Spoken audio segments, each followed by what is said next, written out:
प्रणाम। मोर कवितार शीर्षक होउची मौसुमी। सुजला सुफला एसस्य श्यामला, सुजला सुफला एसस्य श्यामला, उपनीत हेला बारिदर बेला। ए हिमाचलता भरी निये व्यथा, सपने गोपने कहे केते कथा। निदा घोर दाह देई छाए भय, तब आगमने होइछि से क्षय। पुलकित प्राणे प्रीति प्रतीक्षणे, हरुआर गान हृदय पूजिने। रूपसी सरसी हुए पूर्ण कथा, तटिनी कामिनी सुशोभिता शोभा। सुनील अंबरे कादम्बिनी करे, चंचल चपला प्रेमानंदे खेले। शीतल समीरे रोमांचित चित्त, सुमधुर शुभे बरसार गीत।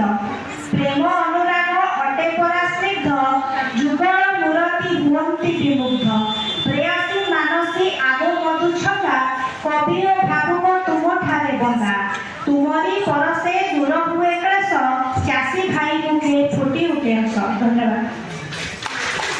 आगामी कवयित्री प्रतिमा राघव अछंती।